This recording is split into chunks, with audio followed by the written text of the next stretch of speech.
Baik, Shalom, Assalamualaikum warahmatullahi wabarakatuh. Namo Buddhaya, salam kebajikan untuk kita semua. Selamat sore, selamat siang rekan-rekan wartawan yang saya hormati dan saya hargai. Ya, saat ini saya Andreas Saptavinadi dari kantor pengacara Andreas Saptavinadi dan rekan. Dalam hal ini ingin memberikan atau mengundang wartawan-wartawan adalah untuk memberikan klarifikasi terkait dengan berita-berita yang memang memuat tentang mendiang Hans Thomasoa 83 tahun dan mendiang Rita Thomasoa 73 tahun yang ditemukan jenazah dalam keadaan membusuk oleh warga di kediaman mendiang di Jonggol, Kabupaten Bogor. Saat ini ada bersama dengan saya, di sebelah kiri saya adalah Pak Aris Tokra Thomasoa sebagai anak pertama. Beliau berdomisili di Kota Bogor. Yang kedua adalah Pak Bradley. Saat ini dia juga tidak bisa hadir karena memang sedang ada di Bandung. Dan yang ketiga adalah Ciro Juliano. Saat ini anak bungsu yang memang menurut keterangan yang kami baca dan kami simak dan kami kami lihat ya di dalam berbagai sosial media. Saat ini beliau ini anak bungsu dari mendiang Pak Hans dan mendiang Ibu Rita. Terkait dengan pemberitaan di media yang simpang siur ini tanpa adanya seizin dari pihak keluarga, lalu adanya oknum-oknum yang telah memberikan statement dan narasi negatif tanpa adanya konfrontir terlebih dahulu kepada pihak keluarga, ini merupakan salah satu bagian dari kronologis yang akan kami sampaikan. Namun sebelumnya saya ingin menyampaikan turut berduka cita atas meninggalnya mendiang dari Papa, dalam hal ini Papa dari Pak Aris ya, Pak Hans Thomasoa dan juga Ibu Rita Thomasoa. Kami berharap bahwa dengan hal ini, peristiwa ini, keluarga tetap diberikan kekuatan oleh Tuhan Yesus Kristus. Dan kita berdoa supaya keluarga juga yang ditinggalkan juga mendapatkan penghiburan dari Tuhan. Dan kita percaya bahwa mendiang sudah di dalam pangkuan Bapa di sorga. Oke. Selanjutnya untuk melanjutkan kepada kronologis, sekali lagi saya tekankan di sini kepada setiap kita yang sudah melihat, mengunduh dan juga memberikan narasi-narasi dan juga memberikan statement-statement yang pada prinsipnya itu tidak bisa dipertanggungjawabkan. Ya, oleh karena itu kami meminta terkait dengan oknum-oknum yang saya sampaikan barusan, yang narasi-narasinya juga adalah narasi-narasi pencemaran nama baik, fitnah, serta berita bohong tanpa melakukan konfirmasi kepada keluarga mendiang, ini sangat disayangkan. Adapun narasi yang dimaksud adalah tentang anak-anak mendiang yang telah menelantarkan mendiang, ya. Itu pada faktanya tidak benar. Yang kedua adalah narasi terkait dengan tidak adanya respon dari anak-anak mendiang atas berita meninggalnya mendiang di kediaman mendiang itu adalah tidak benar, ya. Dan yang ketiga adalah narasi terkait dengan anak-anak mendiang ini tidak pernah menemui mendiang sejak tahun 2017 itu adalah tidak benar, ya. Kami sampaikan berdasarkan fakta-fakta yang ada. Yang pertama adalah klien kami tinggal di rumah bersama dengan mendiang sejak rumah dibeli oleh mendiang pada awal tahun 2019. Lalu klien kami Pak Aris 2017 dibeli. 2017 dibeli. Terus tahun 2018 baru rampung rumahnya. Oke. Terus baru kita tinggal di situ. Oke, 2018 ya. Sorry saya keliru. Lalu klien kami Pak Aris pada saat tersebut itu tinggal di sana menemani papa mama ya. Lalu karena anak-anak juga dan istri dan anak-anak juga dari Pak Aris. Nah, saya dan anak-anak aja. Oke. Istri udah pisah. Oke, baik. Oke. Lalu di sini saya sampaikan bahwa pada saat tersebut, peristiwa tersebut memang Pak Aris memutuskan untuk pindah atau keluar dari rumah dengan alasan mendapatkan pekerjaan. Ya, betul. Dan pada saat itu digantikan oleh Anka Watimena yang pada saat tinggal di sana juga beliau juga meninggal dunia karena sakit ya Pak ya. Sakit. Oke. Lalu yang kedua adalah di dalam perjalanan atau anak-anak dari mendiang ini memberikan atensi karena mereka jujur saya sampaikan di sini bahwa pekerjaan dari Pak Aris adalah supir. Lalu yang bersangkutan dalam hal ini anak kedua yaitu Pak Bradley juga sedang dalam kondisi perekonomian yang tidak stabil, dan juga di sini Ciro lah yang memang disampaikan oleh Pak Aris dan Pak Bradley lebih banyak sering karena memang tinggal di Jakarta dan anak terakhir. Nah, yang menjadi atensi di sini adalah bahwa keluarga tetap memberikan atensi baik kepada kedua orang tua, yaitu dengan adanya tokoh yaitu Teh Eka dan juga ada Pak Suwanda yang sering dimintakan oleh keluarga dari atau anak-anak dari mendiang ini untuk mensupervisi atau mensupervise keadaan sehari-hari di sana. Yang selanjutnya adalah wacananya kami juga melihat bahwa klien kami di sini karena pada tanggal 13 Juli 2024 klien kami itu telah menemui salah satu pengurus gereja ya, pengurus gereja dan juga pengurus RT di sana yang memang awalnya itu baik-baik saja, tapi setelah ini viral oleh karena pemberitaan-pemberitaan tidak benar yang dia ini atau oknum ini bekerja sama dengan satu media, akhirnya menceritakan hal-hal yang tidak benar atau tidak baik dan bahkan lebih ke arah fitnah. Oleh karena itu nanti akan dijelaskan lebih lanjut dengan rekan saya Pak Niko ya. Oleh karena itu yang selanjutnya adalah kami dihalang-halangi untuk masuk ke dalam rumah. Ya, klien kami dihalang-halangi masuk ke dalam rumah. Karena apa? Karena alasannya tidak jelas. Karena alasan seperti katanya belum ada rekomendasi dari Dinkes dan segala macam. Yang kami pertanyakan adalah apakah oknum tersebut adalah saudara atau keluarga dari almarhum atau dalam hal ini mendiang gitu loh. Oleh karena itu saya ingin sampaikan lebih detail lagi berikutnya ya. Lalu untuk kemudian telah ditemukan media online telah memuat foto-foto pribadi keluarga mendiang ya tanpa adanya izin. Ini saya fokus kepada peristiwa di mana ada video yang memuat tentang mendiang atau jenazah yang tidak diblur. Itu menjadi keberatan dari pihak keluarga saat itu. Sangat keberatan ya. Dan selanjutnya adalah ada oknum juga yang memberikan akses kepada beberapa media, saya tidak bisa sebutkan medianya, untuk masuk ke dalam area pekarangan dalam rumah ya, dalam rumah, dan itu tanpa ada persetujuan juga dari pihak anak-anak dari mendiang ya. Lalu selanjutnya adalah kami juga ada video ya, klien kami punya video terkait dengan komunikasi antara klien kami dengan mendiang. Nanti saya akan tunjukkan video tersebut. Oleh karena itu segala hal yang berhubungan dengan berita-berita di luar sana itu sangat tidak betul dan itu bohong. Dan selanjutnya adalah di dalam perkara ini ya, apabila ada pihak-pihak atau oknum-oknum yang keberatan, wah ini karena situasinya karena anak-anak korban ini tidak peduli sejak tahun 2017, itu salah. Dan terlebih lagi ya, sebenarnya keluarga dari anak-anak mendiang ini sudah menerima atau sudah merelakan, walaupun ada penyesalan ya di dalam setiap mereka ya. Tetapi yang tidak bisa kita terima adalah bahwa di dalam proses ini tidak ada lidik dan tidak ada sidik gitu loh di Polsek. Nah, saya dan juga beberapa rekan-rekan saya yang lain telah menemukan adanya konfirmasi yang dilakukan secara live dengan televisi swasta gitu ya, yang memang sudah memberikan penjelasan yang tidak betul.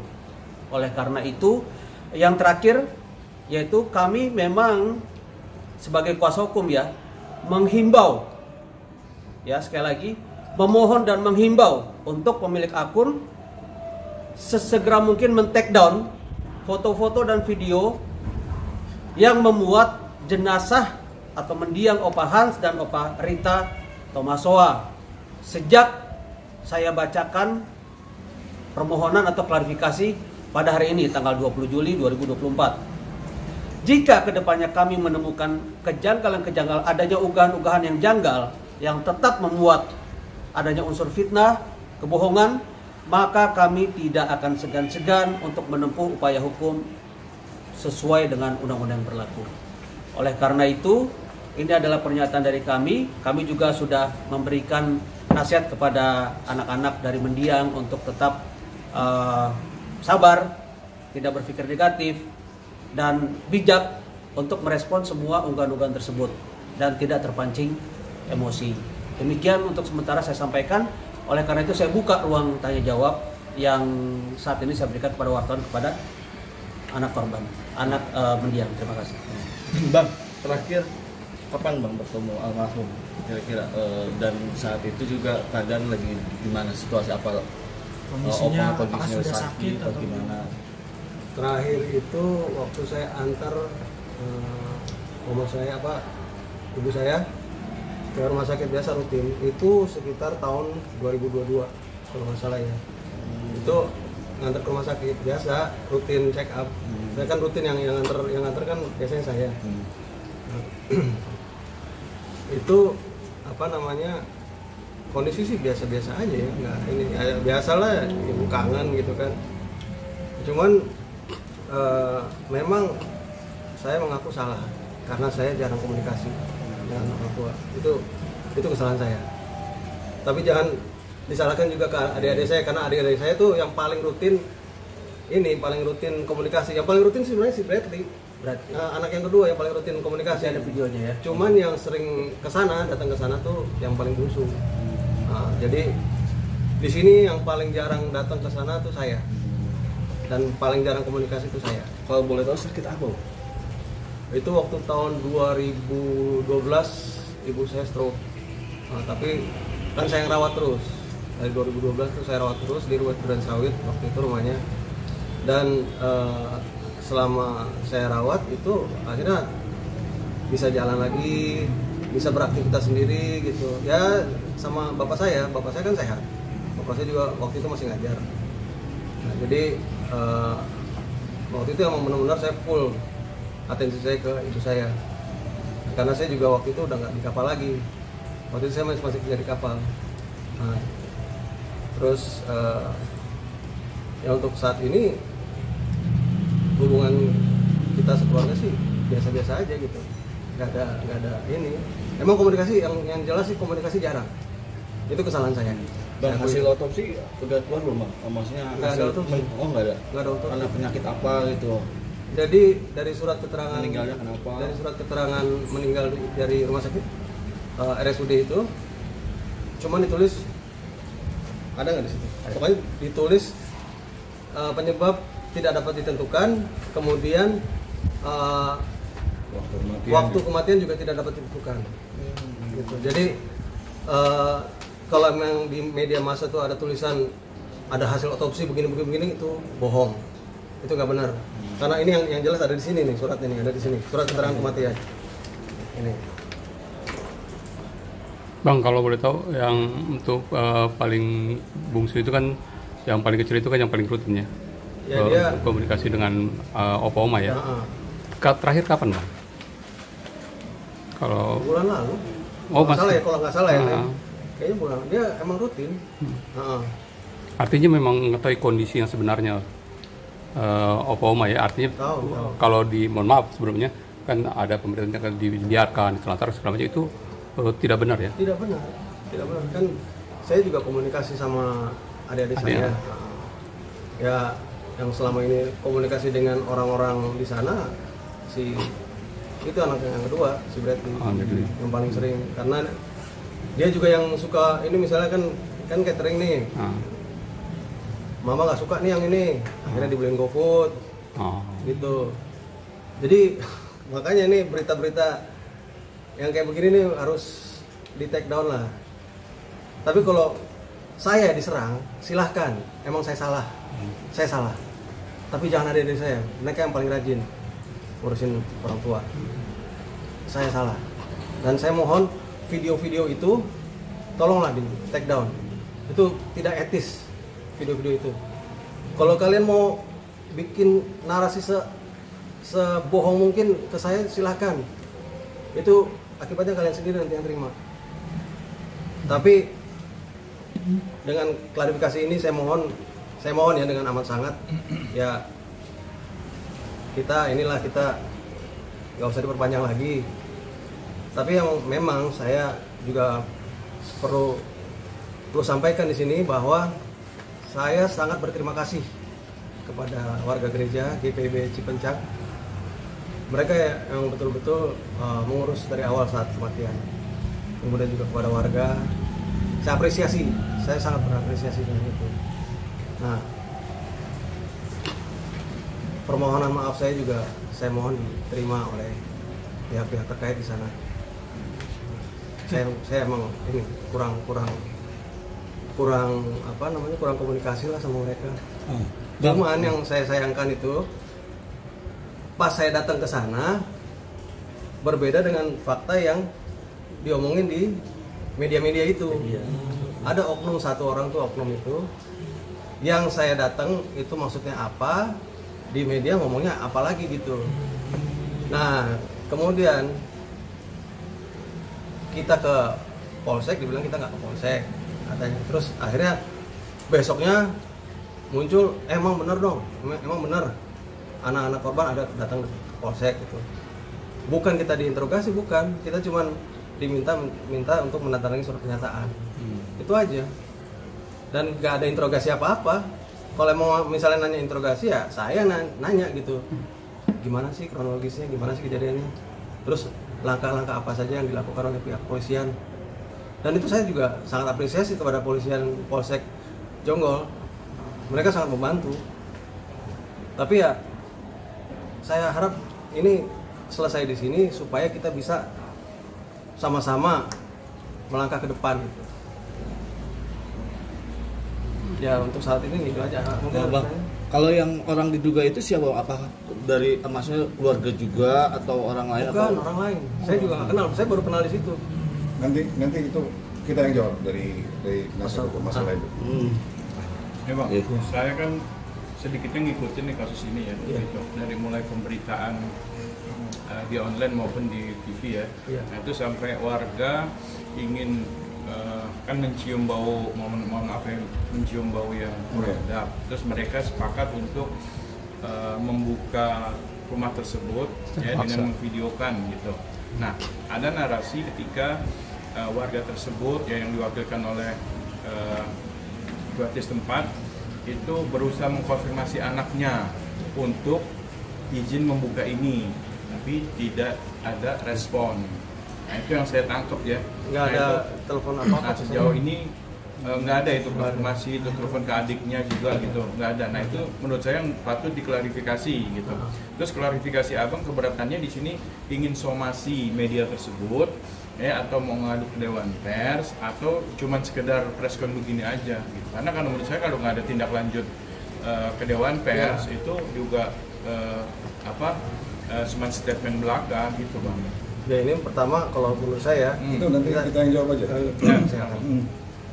Jadi gini, terkait dengan pemberitaan ya, ini kan awal dengan pemberitaan. Di sini kita tidak bisa menghilangkan bahwasanya ada peristiwa hukum, betul.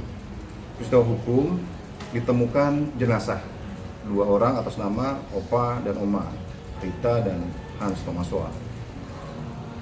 Dan kemudian berita ini menjadi viral dan tersebar. Pihak keluarga tidak mempermasalahkan itu sebetulnya. Yang dipermasalahkan itu ada narasi-narasi dalam pemberitaan yang didapatkan dari sumber, mana sumbernya itu tidak melakukan konfirmasi dan verifikasi terhadap pihak keluarga. Jadi begini, pihak keluarga itu tidak keberatan sepanjang yang diterangkan hanya kronologis. Misalnya, oh iya, ditemukan jenazah. Caranya gimana? Dengan cara mendobrak karena mencium bau tidak sedap. Nah, cuman disematkan lagi narasi bahwasanya oh, anak-anaknya terkesan menelantarkan, bahkan sudah ada jelas narasi menelantarkan gitu. Nah, ini menjadi sangat serius buat pihak keluarga karena akibat narasi itu tergiring opini menuju wah, anak-anaknya menelantarkan kan gitu. Sementara kita tahu lah penelantaran itu masuk dalam kategori tindak pidana gitu. Ada di PKDRT, yaitu penelantaran terhadap siapapun dalam keluarga, orang tua, anak, saudara kandung dan sebagainya, kan gitu. Jadi sama aja ini klien kami dituduh melakukan tindak pidana gitu loh. Ada pasalnya itu. Mungkin bisa dibuka. Kemudian gini, kita juga di sini di awal kita bilang sama anak-anak kita bilang kita mau melakukan advokasi tapi selama kita punya fakta dan data, bukan kira-kira, bukan rasa-rasa, bukan. Nah ditunjukkanlah fakta-fakta bahwasanya saya terus terang langsung tanya langsung ke kami tanya langsung ke anak-anaknya, merasa melantarkan nggak sih? Merasa acuh nggak sih? Merasa cuek nggak sih? Kan gitu. Mungkin mereka nggak jawab dengan tidak, bukan. Tapi ini loh bang, ini bukti kita transfer, ini bukti kita kunjungan. Bahkan yang paling tua pun bilang, saya tinggal di situ dari tahun 2018 sampai 2019, saya tinggal sama-sama gitu. Bahkan pot-potnya pun saya yang bereskan. Bahkan beliau pun kenal dengan security setempat, kenal dengan tetangga setempat. Ini loh, kita ada pesan catering juga dengan warga sekitar ya, itu THK sama Pak Sohanda yang kita rajin mengirim uang ke situ gitu, untuk kebutuhan makan dan sebagainya. Bahkan ngantar juga ke rumah sakit, mana kan? Rumah sakit Harum. Ke rumah sakit Harum, begitu.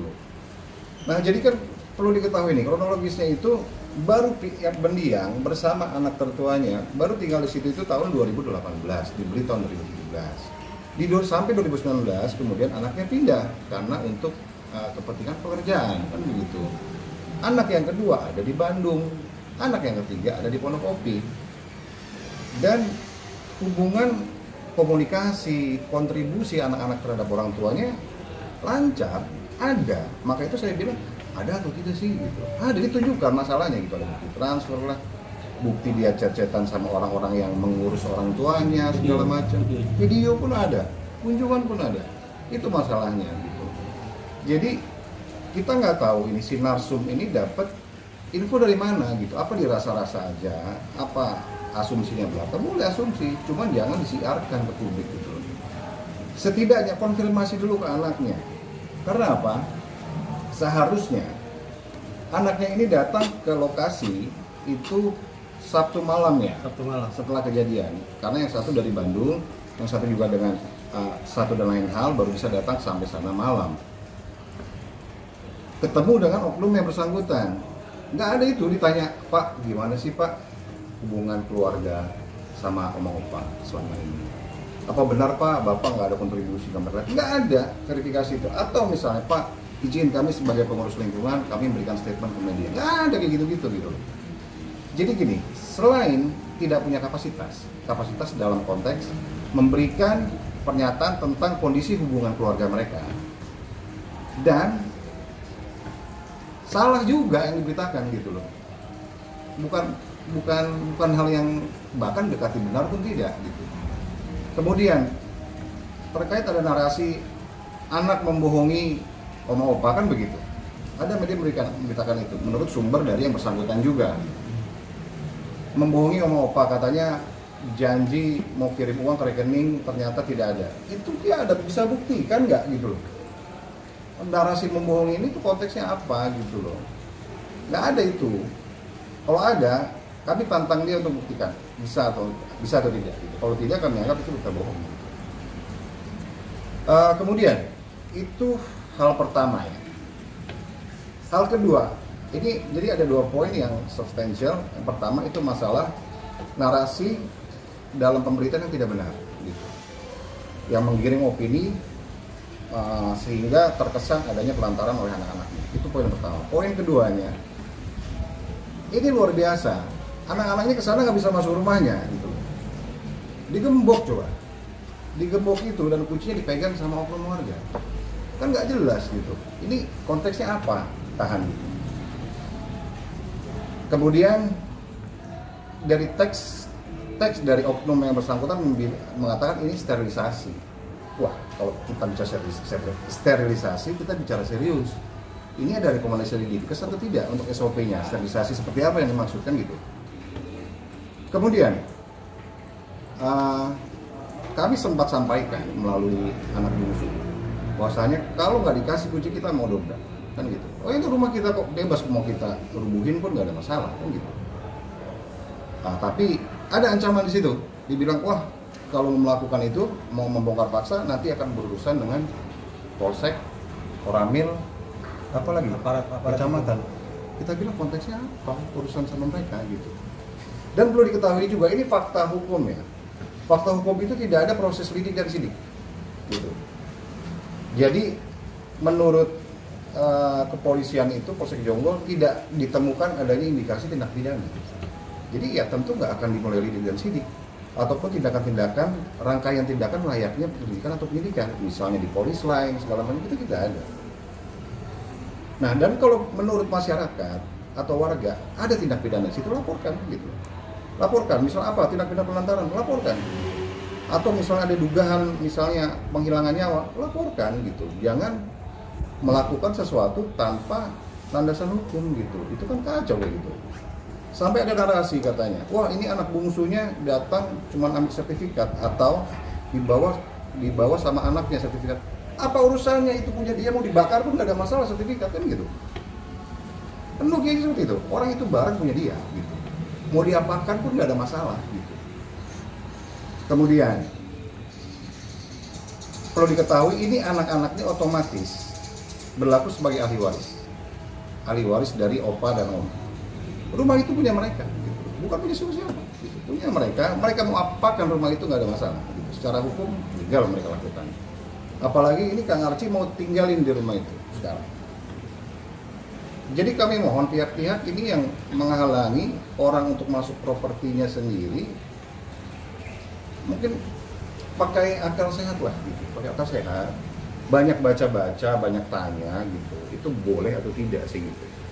Atau kalau mereka mau merasa harus difasilitasi oleh polsek, Polres, Polda pun silakan. Karena memang nggak ada dugaan tindak pidana di sini gitu. Jadi jangan dibuat-buat gitu loh. Jangan seolah-olah gitu loh jadinya.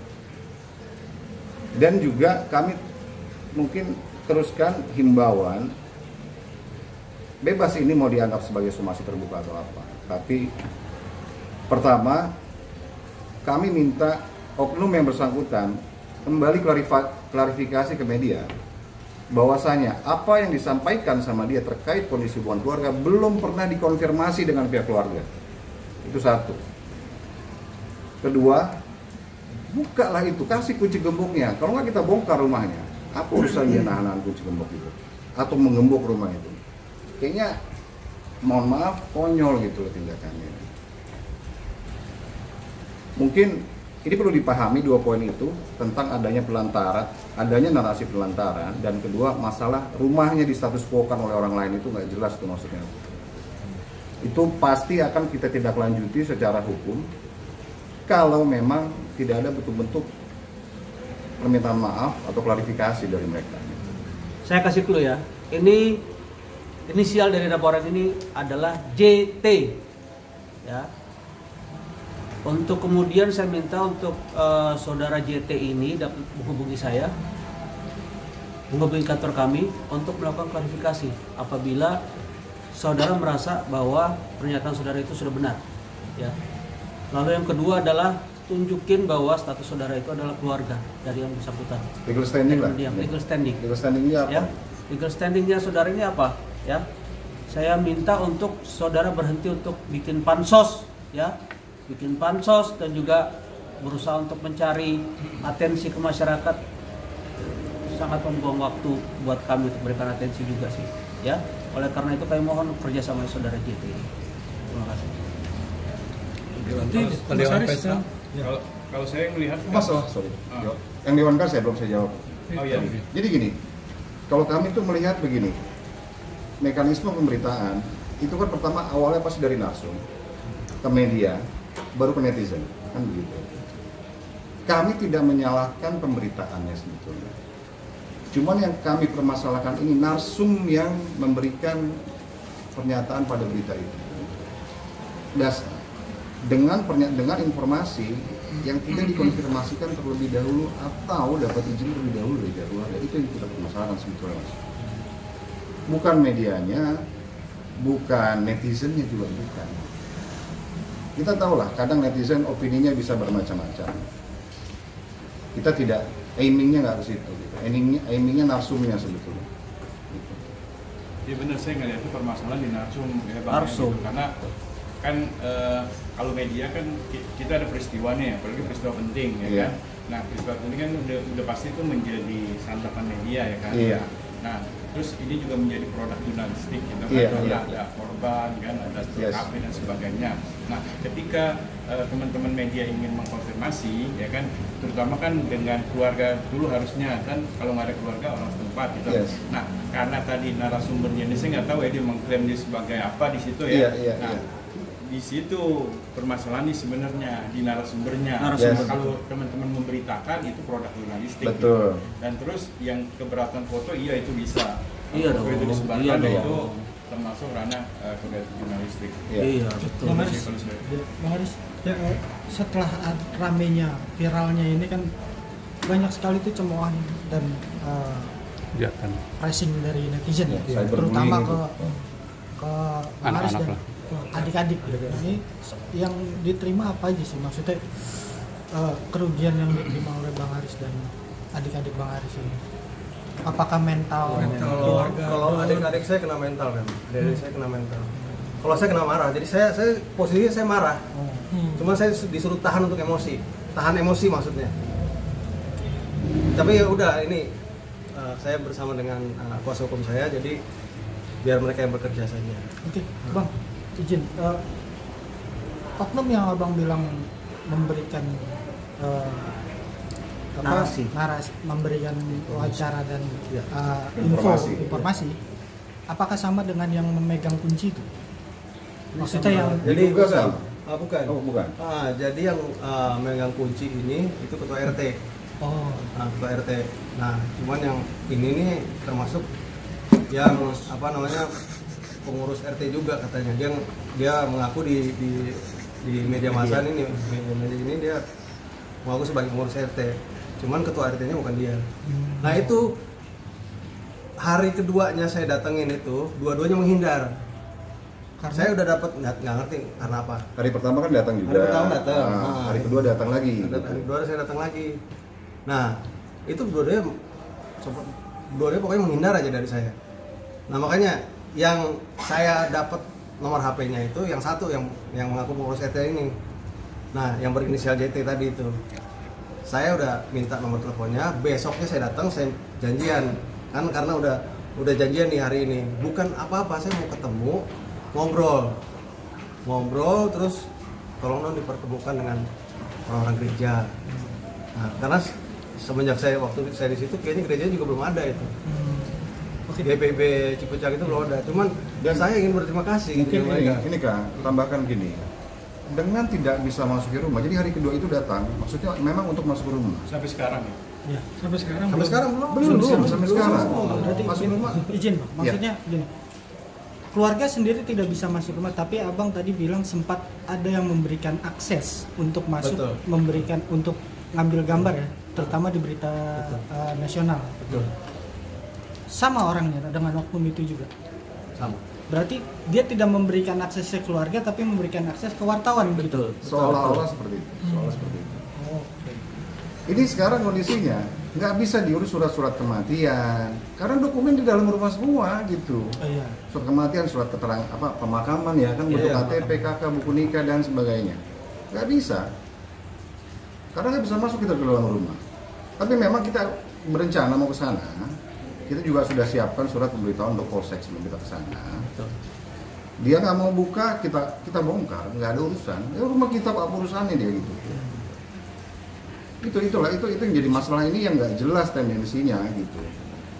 Berikut pun tambah lagi lah ada narasi katanya anak-anaknya datang tiba-tiba mau masuk ke dalam rumah. Lo iya mau masuk ke dalam rumah kita kok. Bang, izin Bang, ini juga termasuk gitu. termasuk ganjil ya, maksudnya di pemerintahan juga gitu.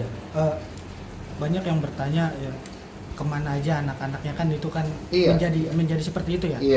Karena kebetulan yang ditemukan warga pada saat itu mendiang sudah membusuk, berarti kan sudah lama gitu. Nah, mungkin ini yang perlu klarifikasi dari keluarga, apakah memang selama itu atau tidak gitu Bang?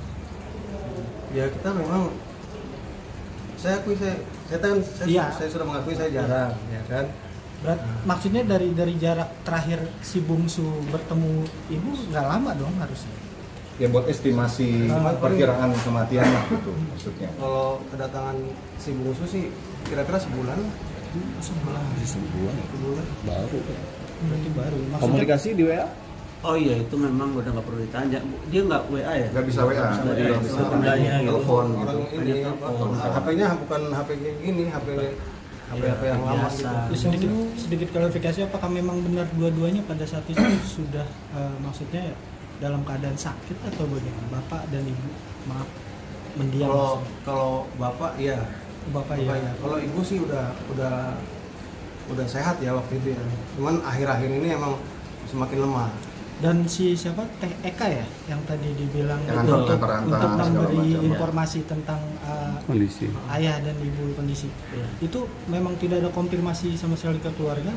Karena memang sudah kira-kira udah sebulan lebih lah ya sama dia. Nggak langganan rantang lagi. Jadi maunya GoFood aja. Ya, GoFood. Terus ya bukannya ini ya.